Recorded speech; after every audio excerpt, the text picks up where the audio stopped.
Hey, how you doing? This is Adam Post, publisher of more than 1,000 comic books and marketing expert covering Elon Musk killing the woke mind virus. Let's get into the story. Before we do, please be sure you are subscribed to the channel. Click the bell for notifications. Give me a thumbs up. I really appreciate you guys. Elon Musk says he's not right-wing, but woke mind virus is pushing civilization towards suicide. This was from back in 2022. He's been talking about it a lot, and I do approve. From USA Today, why Elon Musk believes woke mind virus and wokeness are threats to modern civilization. From CNBC, Elon Musk told Joe Rogan he bought Twitter to stop extinctionist mind virus. And that's what this has evolved into. Rather than the woke mind virus, Elon Musk is directly calling out extinctionists. If that sounds important, it is important. If it doesn't sound important, it is still important. We need to kind of pay attention to this. The woke stuff is not just about making certain people of certain races feel good. The woke stuff is about promoting death. It's a death cult. From Elon Musk on Twitter, the real battle is between the extinctionists and the humanists. Humanists are people that are promoting humans. Extinctionists are people that are promoting the reduction and removal of humans as a living race. Literally all humans, all races. Once you see it, you can't unsee it. Are there really extinctionists running around? Is anybody really listening to them? From the New York Post, extinction activist wants humans to voluntarily die out. Feed them, don't breed them. From the New York Times, and this is the thing that really should get people's attention. The New York Times gave a platform to this guy. Now, to look at his website, it looks like it was done in 1996. And I don't mean to insult anybody, but look, this is not a serious individual. This is not a serious movement. However, it serves the interests of some people that seem to want to push this.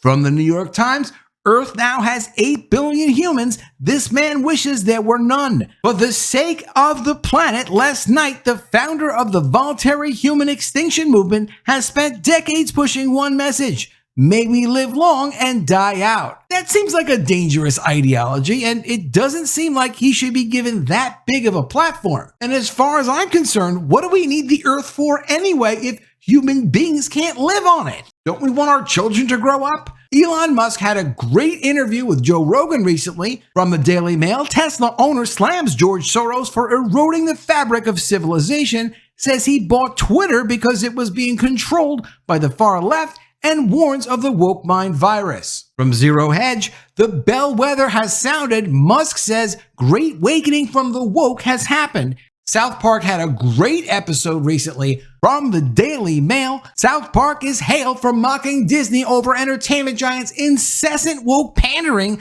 that has been blamed for multiple box office flops. And it's not just that. They're part of the extinctionist movement if they're part of the woke movement.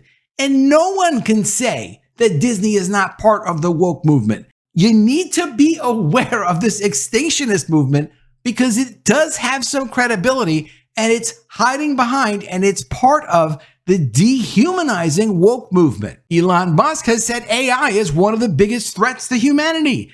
Is he right about that? Yes. The problem with AI is this. From the Daily Caller, Biden's new executive order forces AI to be woke. We've also seen recent reporting that President Obama has been giving advice to Joe Biden about how to structure his executive order on artificial intelligence. This does not sound very good. Elon explains there's an existential risk because of AI, because humans for the first time are faced with something that's going to be far more intelligent than we are. And its agenda is going to be an extinctionist agenda if it is a woke agenda, and it is a woke agenda. Elon Musk is not necessarily envisioning a future that we'd all want to live in. From builtin.com, what is Neuralink? What we know so far. This is one of Elon Musk's futurist type companies, all about the surgically implanted brain chip brought to you by Elon Musk. Elon Musk, among his other multitude of business ventures, has one that's called Neuralink that would implant a chip in human beings' brains. Is that good? No, I don't think that's good. I don't know the whole story to it. I'm not for it, but I'm with Elon Musk as far as preventing the extinctionists from pushing the woke agenda any further. That's why I do the woke shutdown videos. There are successes that we should all be aware of. We should stay optimistic at all times, and we should fight against this because it's not healthy. It's not natural. It's not pro-human. It's all anti-human. From the Daily Mail, Elon Musk unleashes in fiery Joe Rogan podcast.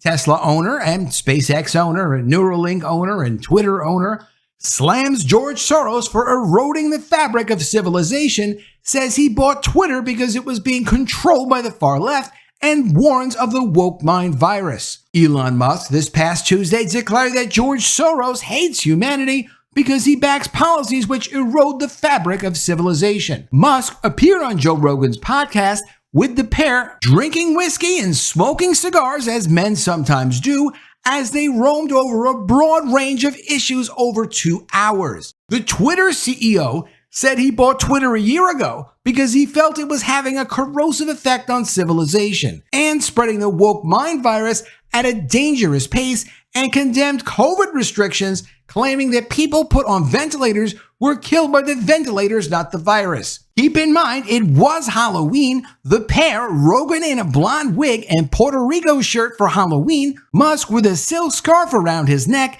even went out to the parking lot to fire arrows at Musk's Tesla Cybertruck. Musk repeated his long-running criticism of billionaire financier George Soros, who has for decades backed progressive causes, and angered Musk in May by dumping his Tesla stock. Soros, born in Budapest, Hungary, survived the Nazi occupation of Hungary and moved first to Britain, then to the United States, where he began his hugely influential philanthropy. Quote, "He is, I believe, the top contributor to the Democratic Party," Musk told Rogan. The second one was Sam Bankman-Fried, also known as SBF. And Soros, he has had a difficult upbringing.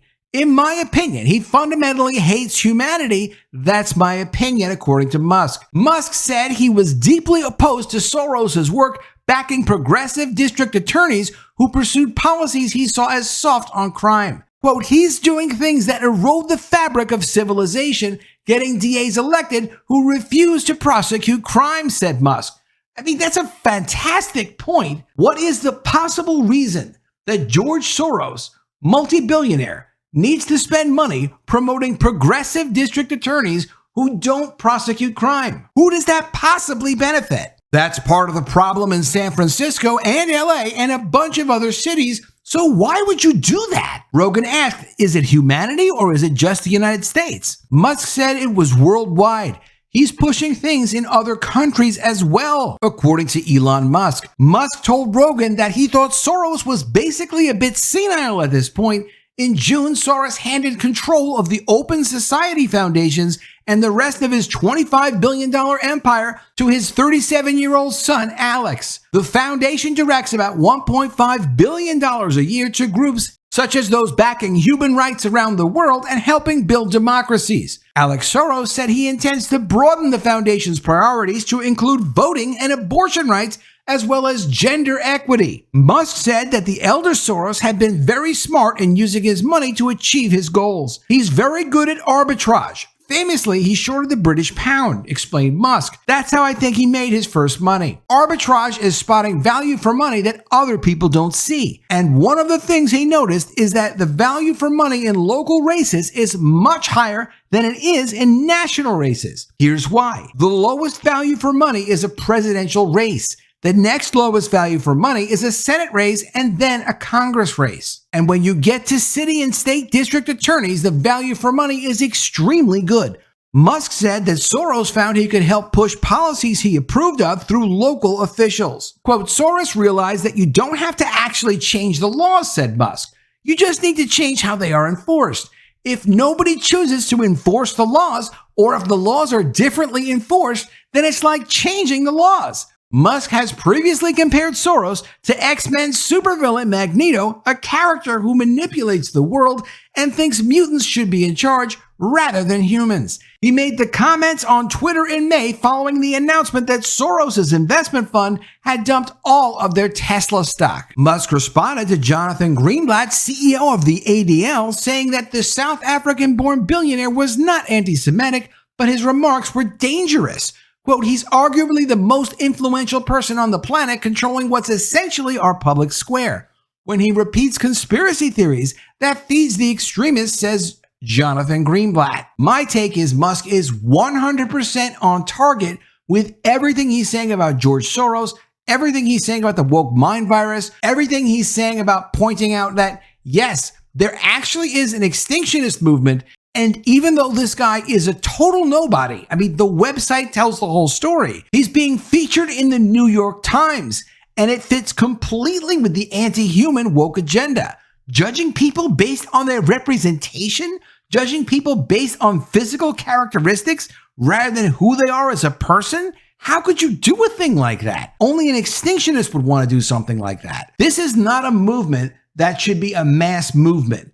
This is a movement that should be laughed off and ignored. Same with the whole woke movement, but it's not. It's taken very seriously and it's promoted. And you sometimes have to wonder why. Musk responded to the ADL saying, in fairness, I must concede that the ADL has a good point and I will endeavor to be more thoughtful in the future. Musk continued, comic book analogies are obviously imperfect to say the least. Because you're calling him a comic book supervillain. Of course, he's not really a comic book supervillain, but he kind of is a supervillain. Just because George Soros can bend metal using his mind does not mean he's Magneto. Anyway, my actual concern with Soros is that he has funded so many politicians and DAs who are soft even on violent crime, which has caused great damage to many cities in my opinion. Musk goes on to say, quote, also, while I am very much in favor of expanding legal immigration, we must have some vetting of who comes in so that we do not allow dangerous felons to prey upon innocent Americans. The Israeli Ministry of Foreign Affairs said that Musk's tweet had resulted in a flood of conspiracy theories and the hashtag the Jews to trend on the platform. Musk on Tuesday then discussed the purchase of Twitter, now renamed as X. In the last year since buying the company for $44 billion, Musk has seen its value plummet to $19 billion. It's important to remember, though, that Twitter was around $25 billion before Musk expressed interest in purchasing the company. Once Musk was interested in the company, the value of the company started to increase, and then Musk got caught paying the higher price of $44 billion. Musk laid off more than 6,000 people from Twitter, about 80% of the staff, and took action that upset many users. He has gutted content moderation, restored accounts of previously banned extremists, and allowed users to purchase account verification, helping them profit from viral but often inaccurate posts. Musk has instead promoted community notes, which seems to be a pretty great system, in which X users police the platform as a tool to combat misinformation. Musk said that he bought the platform because he wanted to save civilization, which does sound to be like a very narcissistic, broad scope kind of crazy statement to make, but he kind of is Elon Musk. He is worth a couple of $100 billion, and he does go for these kinds of projects, so he thinks he's saving civilization between SpaceX, Tesla, and everything he's doing, so it does fit his normal business plan. Well, this is going to sound melodramatic, but I was worried that it was having a corrosive effect on civilization, he told Joe Rogan. Just having a bad impact. He said part of the problem was that the company was located in hyper-liberal San Francisco, and the flawed policies of the city infected the staff. I think part of it is where it's located, which is downtown San Francisco, he said. While I think San Francisco is a beautiful city and we should fight really hard to right the ship of San Francisco, but if you walk around downtown San Francisco right near the X headquarters, it's the zombie apocalypse. It's really tough. He asked Joe Rogan if he had been to San Francisco recently, and Rogan said no. Quote, it's crazy, Musk continued. You can't believe it until you go there. And you have to say, what philosophy led to that outcome? And that philosophy is one which is being piped to earth. So a philosophy that would ordinarily be quite niche and quite restrained, so the fallout area was limited, was effectively given as an information weapon, information technology weapon to propagate what is essentially a mind virus to earth. And the mind virus is very clear if you walk the streets of downtown San Francisco.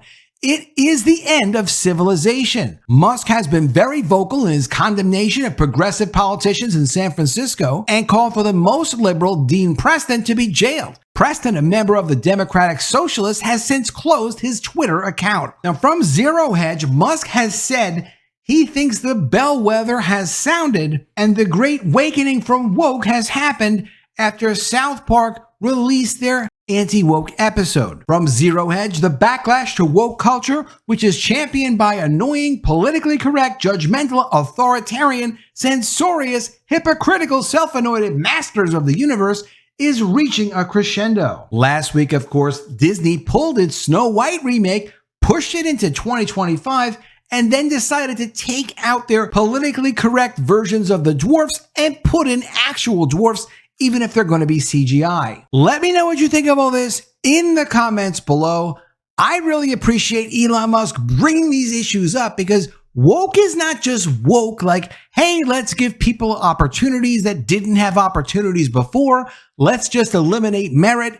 That should be the first clue that it's a really dangerous idea because, of course, all of society needs to be structured based on merit. But this extinctionist agenda is not something I've heard a lot about. When Elon Musk says the real battle is between the extinctionists and the humanists, once you see it, you can't unsee it. It's important to listen. When you see the website for the extinctionists and it looks like this, I mean, at least they could have spent a little bit more money on the website, look a little bit more legitimate in terms of presenting your ideas, but no, I mean, it's a nothing website, it's a nothing movement, and the New York Times is trying to promote it. If you're a human being and you live on the earth, you should definitely be against the extinctionist movement. This is not politically left or politically right. There is a certain concession that you have to make as a human being that you want human beings to survive and continue to propagate. Elon Musk also often says there is a heavy overstatement on how there's too much population on the earth.